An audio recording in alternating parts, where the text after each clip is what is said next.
Hello and welcome to the 23rd episode of Comic Book Direct. I'm your host, Ian. And I'm your co-host, Ethan.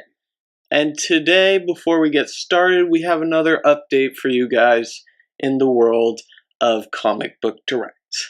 It appears that Spreaker, which is the app we normally use to record and normally use to update, it's gotten a little bit iffy. It changed its policies, so now us as free users can only record 15 minutes of a podcast at a time, and we can only submit about 5 hours of content in total, which it's feasible, but we don't really want to go there because it's a tough thing to do, and to keep our podcast within 15 minutes would just leave out certain sections, you know? Right. So instead, we've decided to go and move to Audacity and iMovie in order to record our podcast, which has the benefit of allowing us to record longer than 30 minutes, which was our previous limit under Spreaker. But it'll only show up on YouTube now, and maybe our website if we can get that working. So all of the iTunes stuff, the Spreaker stuff, probably won't show up at this point. Now, for most of you who listen on either iFunny or YouTube, this won't matter. Yeah, this won't affect you. But for Spreaker listeners and iTunes listeners, Spreaker no longer will be working, and iTunes is going to be iffy for a bit. Yeah, for those of you who are listening to Spreaker or listening on Spreaker, you aren't, because this podcast was not recorded on Spreaker. We may make an update or something. Silver lining, though, our podcasts have no time limit now, allowing us to possibly introduce a new segment, or really whatever you guys want more of, we can do. Yeah, and so let us know. Right. Yeah, you should definitely let us know if you have an idea like that. We also want to take a quick moment to apologize about last week's episode. We were hosting some friends and we weren't able to get our podcasts out there. But this week should be a normal schedule. We'll have this podcast, we'll have our CBD short, and then we'll have another podcast. And continue in that way as often as we can. Keep in mind it is summer, so there are things that are going on that sometimes we won't be able to fit this in. Alright, so I think we've delayed it enough, but we're going to segue right now into our main topic of discussion, and if you're new here, it's just something to talk about. Wow. It's very self-explanatory. Insightful. Hey, I didn't know if I mentioned this or not, and it's totally off topic, but Now You See Me Too. We saw it. That was great. It was good. Dave Franco nailed it. So see that movie. Yeah, we're getting paid. We are definitely getting paid. Buy the stickers. We have some that we're selling after the show. Speaking of Audible. So subtle, just that secret little. All right, great transition. So our main topic today is: should comics be treated as a legitimate art form, and not literature, not just as an art form in general, but specifically a form of literature, because you don't often get high praise from the literary community for saying, oh, I'm a comic book writer. It's seen as juvenile in most areas. And the question is, should it be? Because essentially, they are picture books. Like, there's no way around it. There's only so much you can do with that amount of stuff. I mean, by definition, they are picture books. Right. And, art is such a big part of them that it's hard to find the balance between that and good writing. But here's my deal about it, is that one, comic scripting is so much more involved than one might think, and this is coming from the perspective of someone who has tried writing their own comics before, okay? You have to direct the artist in every way so that you have a semblance of the symbolism and everything that you want in the story. And you have to do so much with so little, and that makes it incredibly difficult as a literature exercise.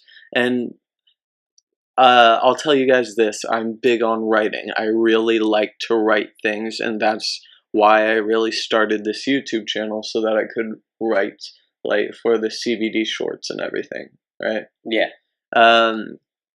But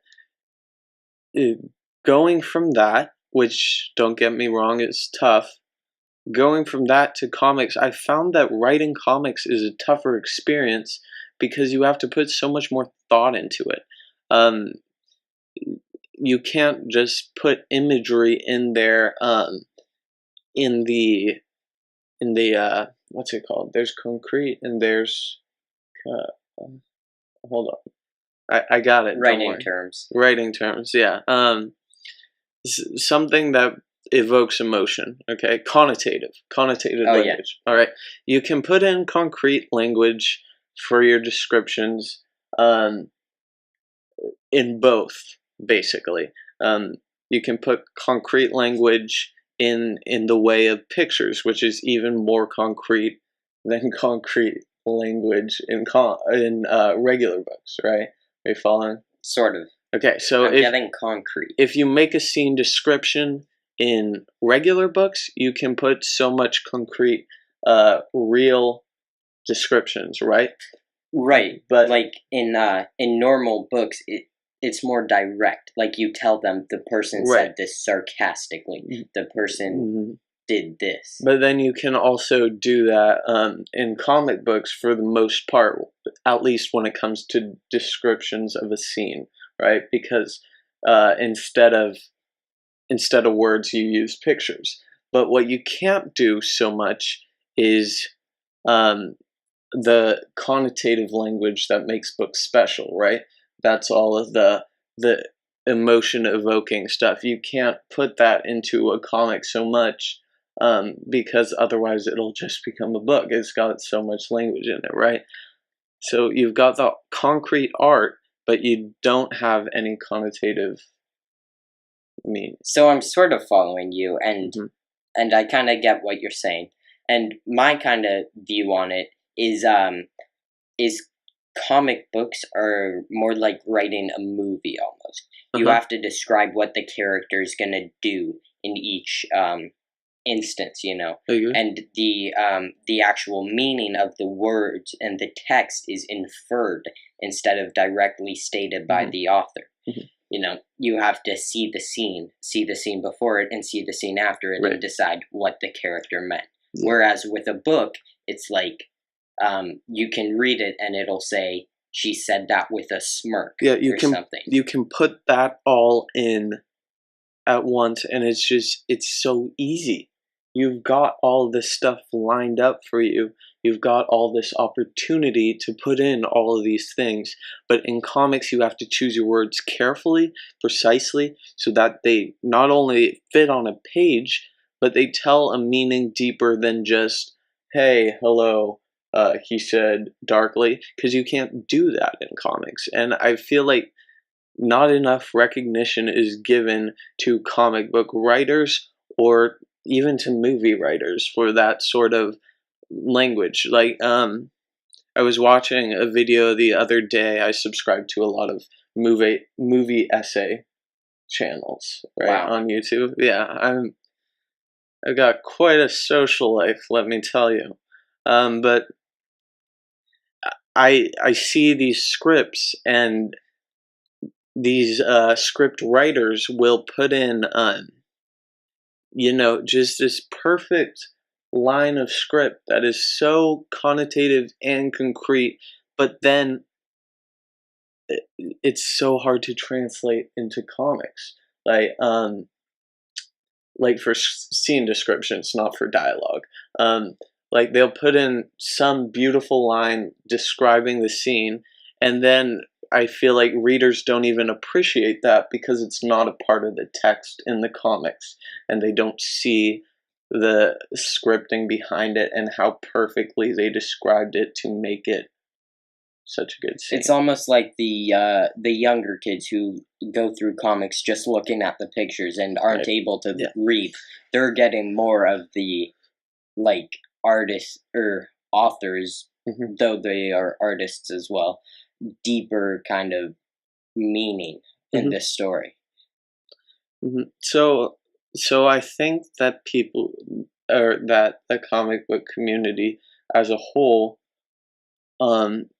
should be recognized for all of the work that goes into scripting and all of the talent that's there literarily. Is that a word? Should be a word. I'm a writer. I should know this stuff. But I feel like also the greatest boon or the greatest thing that detracts from comics being seen as a viable, literary form is comics themselves, because they tend to take these same superhero stories, superhero formulas, and reuse them again and again, and it takes breakout stories to really be accepted as a great literary art form. Like Watchmen. Watchmen took the idea of a superhero story but made it so much more, added so much more symbolism, and really reach the extents of its field, right? And same thing with, Swamp Thing, and more with Image Comics. They're really striving to put the sort of literary qualities that they see in books into comics, and I think that needs to happen more in order for comics to not be laughed at in the literary scene, and you want them to be viable for critiquing rather than... Yeah, I feel like as far as like comic book goes, comic books versus like normal, and I use normal very loosely here, but normal authors' books, right? I feel like, authors, like, comic book writers are like the chihuahuas of dogs. Like, oh, they're there, but I mean, any other dog would just laugh at it. They're silly, like, and wow, stupid, useless, for kids. But I don't feel like that. I feel like comic book writers put a ton of time and bunches of effort in the entire comic process, and so, but to me, I would kind of compare them more to film and less to actual literature, books. And that's a fair point. I feel like, they don't get the same recognition because they're not supposed to. They're scripters, right? They're weaving the story behind the scenes, and that's their niche, right? Storytellers are great literarily, but you're not supposed to really see the script. You're just supposed to feel what the script implied, aside from dialogue, obviously. But I feel like they should be taken seriously as writers and as people who work in the literary field. But maybe not all of them have to reach the same accolades as, actual popular books, because those are works that you can see, and you can see all of the effort that went into them and the symbolism that went into them. Right, and kind of there's the occasional, as you were mentioning Watchmen, there's the occasional like standout favorite, but for the most part, comic books are viewed as for young kids and stuff, and I believe that's why they don't get as much recognition as a normal book. Yeah, and I think that shouldn't happen, but it's something that the comic book industry has sort of done to themselves, and sort of not. We'll touch on that later. I think we should have an episode sometime about censorship, maybe, and how that influenced all of comics being seen as kids stuff. But we'll talk about that later. As a general consensus, I think they should be taken seriously as literature, but I can understand why they're not. Yeah, and as for me, just to kind of summarize, they are literature, they are works of art, but I would compare them more to film than books. All right, so let's move on to our Read of the Week. Ooh, fun. Yeah. All right, I'll go first. Okay. My Read of the Week was the second Captain America issue, the one where coming right after Spoiler he said... alert. Coming right after Hail Hydra, which has been all over the internet. Right. We've been anticipating kind of the reason, the motives behind Finally it. Found out who it was. Hold on just a second. I called that. You did. You definitely did. First day it came out. Called it. All right, go ahead. No, but it was interesting. I could kind of understand the reasoning, but I think that if the Red Skull was smarter, he could have just, this girl idolizes him, right? He's the epitome of perfection. He could have just said, hey, could you do this for me, instead of trying to trick her into, oh, now she has to do this. Yeah. He easily could have just said, hey, could you do this for me? This will make everything better. Yeah. And he didn't especially because he has the power. Well, I don't know if that would apply to the Cosmic Cube, but I don't think he has could the powers of the Cosmic Cube. No, I wonder if she has mind. Anyways, I think what made it good for me was the fact that we have been able to see Kobik grow as a character, and I actually really like Kobik as a character from the Attack on Pleasant Hill storyline. I think that was one of the best that All New, All Different has had to offer so far. And like I said in our discussion about Captain America's twist, I don't really like the twist itself, but I expected this sort of remedy, and I'm not surprised. And they actually made it not too disappointing either. I thought the comic overall was well written. Yeah, I definitely think that they tied it up nice. Yeah, even though I still hate him for the twist itself. Right. But they nice redeemed themselves slightly. Yeah. So this week I had to read mostly All New, All Different, and you know my thoughts on that so far. Or do you? I don't. I don't think we've made okay, we'll have to make another episode. We're just adding to our list at this point, but we'll have to make another episode about the current state of All New, All Different, and Marvel in general. Yeah, one day we're gonna make a lot of promises, and someone's gonna send in a huge list of ones we haven't done. We're also gonna make one on Dave Franco, Thanos, Billy from the Block or whoever. Thomas from the Block. Yeah. All right. So quote us on that, please. But please don't. To sum it up, I haven't been that impressed with All New, All Different, and I feel like they're digging deeper holes with every comic they add. So how about Spider-Gwen? Yeah, I'm just gonna kill myself, I think, at this point. I haven't read it. I've seen the cover though. No, it's awful. So I didn't want to read it. Okay. Also the Deadpool Spider-Man cross. Don't even. Nope. Don't even start. Squirrel Girl. Nope. I will fight you. But anyways, I don't like All New, All Different that much. I read Black Panther. That was good. That's one of the only consistently good All New, All Different titles out right now.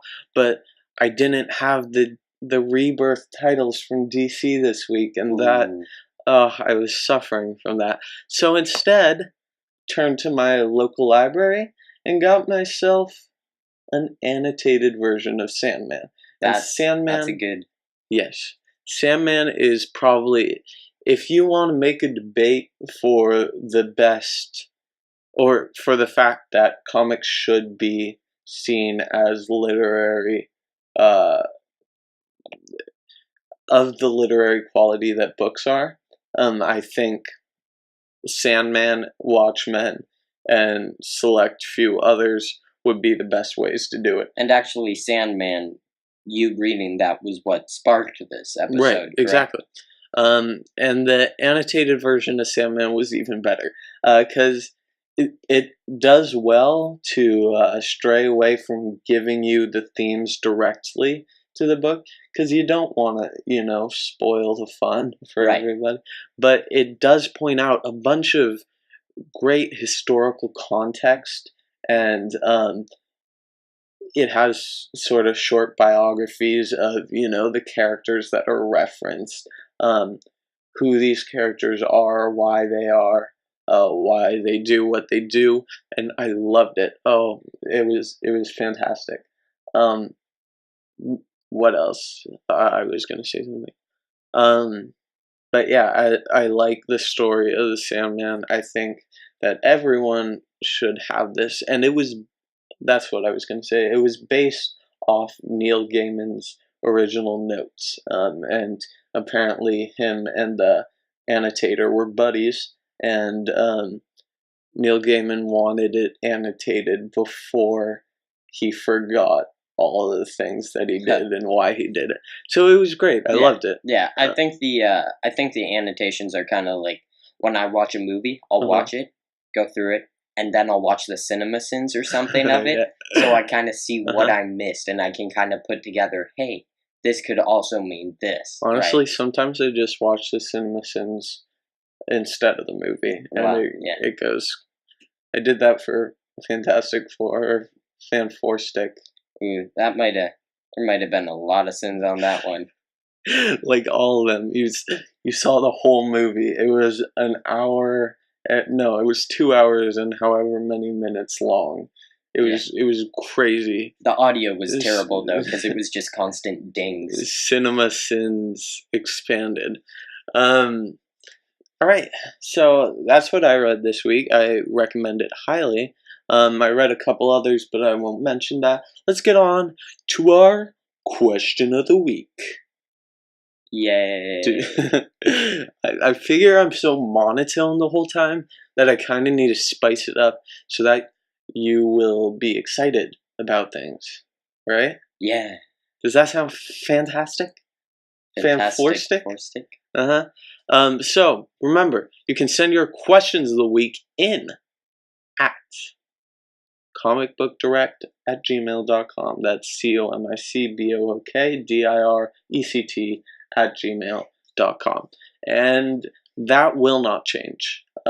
Maybe if everything else has, this won't. So remember, you can check out our CBD shorts. I'm just gonna quick plug, or you can go onto our website at comicbookdirect.weebly.com. And that website is still going to be up. I don't know if it'll have the podcasts on it anymore, but I know for a fact that it'll have a submission form for your questions or comments or letters of the week.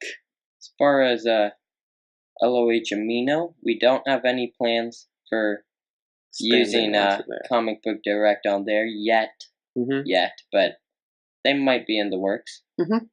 All right, so let's get Roy into the letters. Oh man, we just lost all of our subscribers. And that one impression, they just died. That's a whole 18 people just down the drain. Oh no, half of them left last week. The YouTube purge. We have like one actually subscribed. Not anymore. Ooh. Rest in peace, John. Thanks, Mom. John is our mother. Yeah. It's John is the nickname, right? Yeah. No. Short for Johnny's. Short for Jonathan. Our mother's name is Jonathan. All right. So here's our letter of the week. We'll give them a random name to preserve their anonymity. Let's go with Johnny's. Let's go with Jonathan. Mother Jonathan. Okay. Johnny's. Mother Jonathan writes Johnny's. simply, "What are your thoughts on Squirrel Girl?" You just destroyed our podcast. You were gonna tear us apart. All right, here it is. Listen to me now, okay? I'm fine with Squirrel Girl as a character. Just don't put her in anything. Give her a title. Give her whatever crowd she wants. Okay. She can have her little positivity. It's aimed at kids, but you know that only teenagers read it. You can have that. I don't care. But stop putting it into my Avengers, okay? We don't need her everywhere. She's such a bad character, and she's treated as a good one. She lacks contrasting traits. She lacks a driving motivation, and she lacks every other check mark that you need for a dynamic character. And she is so flat, so boring, and people parade her as the best comic book character as all time. And oftentimes this is for because she has a body that people, or a body type that people can identify with. Squirrel. What? Do you have a giant puffy tail? I don't. I hope you don't. It would be terrible if you do have a giant. I'm not telling. Anyways. He has one in his drawer. Yeah. Just for special occasions. That's weird. That's terrible. That's very weird. Anyways, my thoughts on Squirrel Girl. Go. Never read any of her comics. Don't plan to. In fact, I actively avoid her. If I see a comic and Squirrel Girl's in it, oh well, I'll miss a week. It's so bad. She's terrible. It's awful. Oh my God. I'm not even fine with her being a character. She is a blemish on Marvel. The concept of Squirrel Girl. And she's so overpowered, and she totally shouldn't be, because people use her in debates all the time, and like they've ruined her for other characters. Because who came up with Squirrel Girl? Like, what are we gonna do today? I don't know. Maybe we'll just make a squirrel that's a girl and sell her as a comic book character. I've actually read some of her comics just because, you know, when you meet someone who likes Squirrel Girl enough to make posts about it, I need to shut that down. Now, but I like to know both sides of an argument, because she's a character I haven't liked for a while. Typically, I do too. I want to be able to have that repertoire of knowledge, and I have read her comics. I actually did enjoy Great Lakes Avengers for a little while, but they took her and made her into like the worst thing in Marvel right now, and now everyone is becoming Squirrel Girl. Like, Deadpool used to, like, he had all this humor all the time, but he used to be genuinely funny, and he balanced his humor with serious moments, like in The Good, the Bad, and the Ugly, which is one of my favorite comics for Deadpool. But now we just get Squirrel Girl, who has no depth, no second side to her that I can parade as like, oh, yeah, she may be a bad character, but at least she has this, right? Almost every other Squirrel Girl character like her, like Harley Quinn, Deadpool, I'm blanking on the other guy's name, but other characters like that are built just for humor always have those second sides that I can point to as like, oh, hey, this is the positive side. She doesn't have a positive side. She's the worst, and people should know she's the worst. So I like metaphors, right? You want to hear my metaphor? Hit me up with your metaphor. Squirrel Girl equals vaping. openly mocked on the internet. I mean, some people like it, but no, Okay. bad on them. I feel you. I mean, to you Squirrel Girl fans, sorry, but she is no. You are no. No. She's Okay. Yeah, I can see that metaphor, and it's an apt one. I like it a lot. But yeah, as you can tell, we don't much like Squirrel Girl, and it's not anything against her as a character. It's just Yes, she's it a is. bad character. Okay. I'm completely against And she her as a needs to character. stop invading every aspect of All New, All Different. Like, even if there's no Squirrel Girl on the team, there's a Squirrel Girl on the team. And it's not like she even sells well. Like, she's 140 on the top solicitations last month, at least. And